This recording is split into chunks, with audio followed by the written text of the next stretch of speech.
Hello friends! Ayan. I just want to show you yung mga collections ko simula ng grade school ako. So, I have my first book collection. I think this is high school na.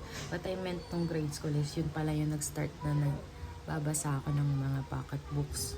So, I have this first pocket books nung high school ako. And then, siya, series. Lovesick MD. So, it's 4-book series, magkakapatid yung mga bidang lalaki dito. So, ayun, I think I'm gonna read the first one with you guys.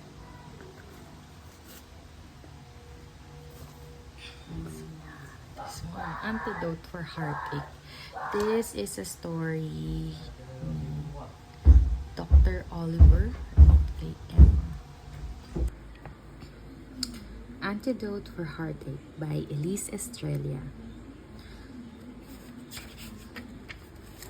Chapter 1. Rachel!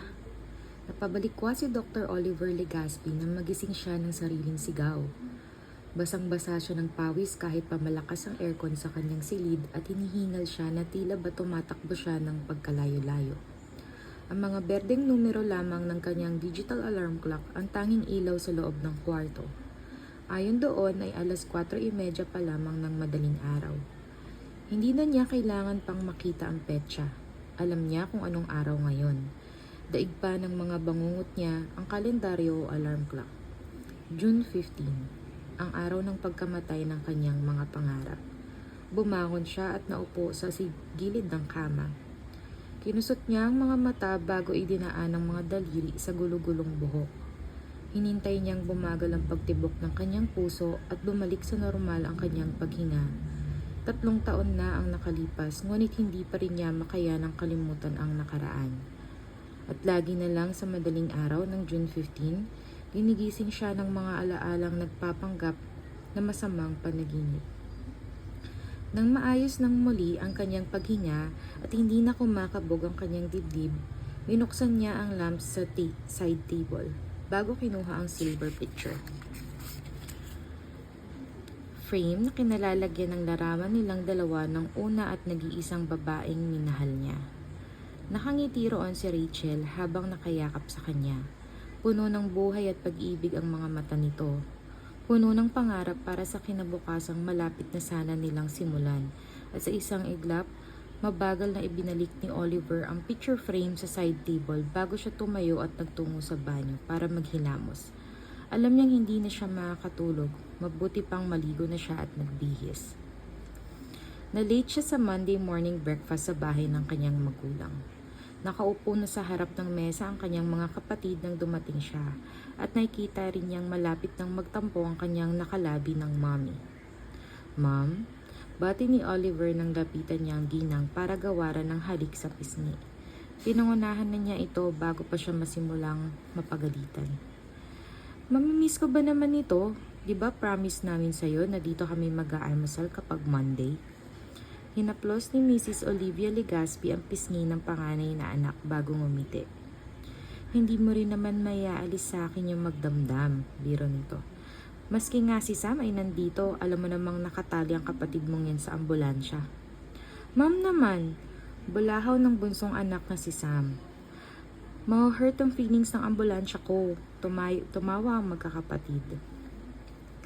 4 na lalaki ang mga supling na mag-asawang Henry at Olivia at 2 set ng identical twins ang mga ito.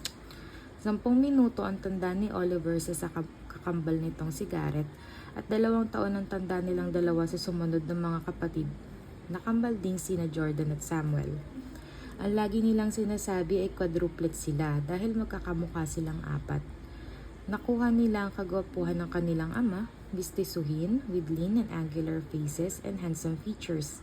Nakakaagaw pansin talaga silang 4. Unat ang buhok, matangos ang mga ilong, magaganda ang labing maninipis sa itaas with fuller, sexier bottom lips. Namar na rin nila ang mga mata ng kanilang mommy na singkitin at nangungusap. Hindi rin nagkakalayo ang height at pangangatawan nila, kaya napakahirap matukoy kung sino sa kanila si Oliver o si Garrett o si Jordan o kaya ay si Samuel kapag magkakasama na silang 4 sa isang silid. Ang laging biro ng kanilang ama ay nauubusan ng mukhang ibibigay si Lord, kaya pinapotocopy na lang. Hindi lang sila sa itsura nagkapare-pareho dahil lahat sila ay sumunod sa yapak ng kanilang daddy na isang tanyag na doktor.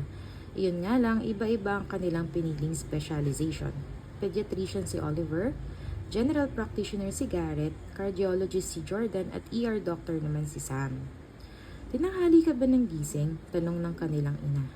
Umiling si Oliver at nagmano sa kanyang ama bago naupo sa tabi ni Garrett. Nakita niyang sinulyapan siya nito at pinagmasdan ng may pag-aalala. "June 15 ngayon, Mami, galing akong sementeryo." Mahina niyang paliwanag habang nagsisimulang magtimpla ng kape. Napasinghap si Mrs. Legaspi. "Naku, oo nga pala." Sabi nito na nalimutan ng petsa. Matabang nang umiti siya. "It's okay." Hanito habang hinahalo ang kapeng hindi naman niya gustong inumin. Wala talaga siyang ganang kumain pero mas lalong mag-aalala ang pamilya niya kaya hindi man lang siya tumikim kahit kape. Natahimik ang mga kasalo sa mesa na para bang naubusan ng pagkukwentuhan. Kahit makulit silang lahat magkakapatid, sina Garrett at Sam ang totoong masayahin at madaming kwento. Mas seryoso kasi sa mga ito sina Oliver at Jordan. Pero ngayon parang pati ang mga ito ay naubusan ng joke. "It's okay," ulit niya ng mas malakas. Sinamahan pa niya iyon ng ngiti para ipakita sa mga kapamilya na totoo naman okay siya. Binalingan niya ang isa sa mga kapatid para hindi na siya center of attention. "Kamusta na ang trabaho, Sam?" Sa kanilang apat, ang bunso na siguro ang pinakamatagal mamalagi sa ospital. Nakatalaga kasi ito sa emergency room ng Medical City. Kaya tama rin ang sinabi ni Mami nila na nakatali na ito sa ambulansya. Hindi man ito madalas kasamang sumusugod sa scenes of emergency. Nakatambay pa rin ito sa ER, malapit sa paradahan ng ambulansya para sa pagkakataong may emergency nga. Ang tatlong mas nakakatanda naman ay may opisina rin sa Medical City. Pero may mga sariling klinika sa building na pag-aari rin ng pamilya. "Okay lang, kuya," magining na sagot ng bunso nila habang naglalagay ng butter sa toasted bread. "Meron kaming mga pasyenteng ginamot kagabi na naaksidente sa EDSA, nabangga." Nakita niya si Nico ni Jordan ang kakambal bago natauhan si Sam. Mabilis nitong pinutol ang kwento. "I'm sorry, kuya." "It's okay," ulit niya. Parang wala na siyang ibang sinabi ng araw na yun kundi it's okay. Pero ano pa nga bang sasabihin niya? Alam niya nag-aalala ang pamilya sa kanya pero 3 taon naman na ang nakalipas na maganap ang sarili niyang aksidente, hindi ba? Hindi pa ba siya nakaka-move on? Sa palagay niya ay normal na ulit ang buhay niya. Hindi na siya kailangan bantayan at alalahanin ng mga ito. Ikaw, iho, kamusta ka na?" Tanong ni Henry na pinagmamasdan siya na para bang nasa ilalim siya ng microscope. "Okay lang, Dad," otomatiko niyang sagot. "Medyo napadami lang ang pasyente ko last week dahil dengue epidemic. Madaming bata ang na-confine." Pinagmamasdan pa rin siya ng kanyang ama, kaya alam niyang hindi trabaho niya ang kinakamusta nito, kundi siya mismo, kung ano ang pakiramdam niya. Hindi iyon pinansin ni Oliver. Humarap siya sa ina, tinangkang baguhin ang topic bago pa siya ma-corner ng daddy niya. "Mom, may pasok na ngayon, hindi ba? Sabay na tayo magpunta sa school." Dahil matagal ng guro si Mrs. Legaspi, naisip nitong magtayo ng sariling paaralan nang umalis sa pinagtatrabahuhang elementary school. Nang malaman nitong pinagbebenta ang house and lot sa tabi ng bahay nila, hindi na nagdalawang isip ang ginang na bilhin ito at gawing school. Dahil pediatrician siya, si Oliver na rin ang naatasang resident doctor ng paaralan. Tumango ang mommy niya. "Sige, papakilala na din kita dun sa bagong teacher natin." "Maganda ba, mommy?" Nakangiting tanong ni Garrett na ikinatatwa ng mga pamilya. Lihim na nagpasalamat si Oliver sa kakambal. Alam talaga nito kung kailan hihirit para malimutan ng ibang kapamilya ang pag-aalala nila sa kanya. Nagpatuloy siyang kumain ng almusal hanggang sa magpaalam na si Sam para pumasok sa ospital. Sina Jordan at Garrett naman ay nagpaalam ng papasok sa klinika kung saan sila namamalagi tuwing Lunes, Miyerkules at Biyernes ng umaga. Ang daddy nila ay hindi na nagpa-practice maliban na lang kapag tinatawagan ng mga kaibigan at mga dati ng pasyente.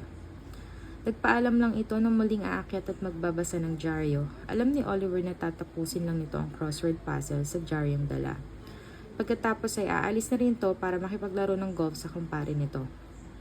Sabay-sabay silang naglakad patungo sa kanilang destinasyon. Nasa kaliwang bahagi lang ng bahay nila ang ipinatayong two-story building ng Legazpi Children's Learning Center.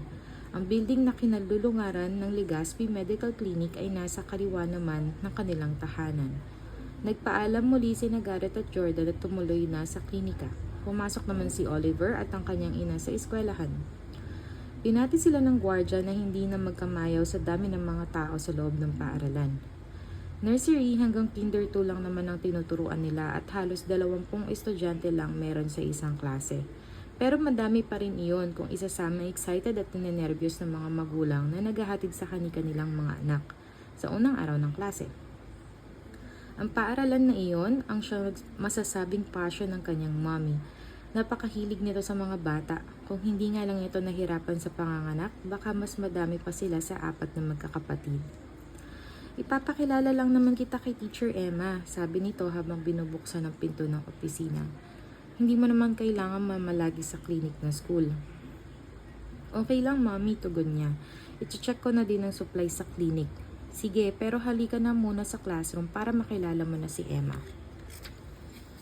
Ends chapter 1 and this one will be chapter 2.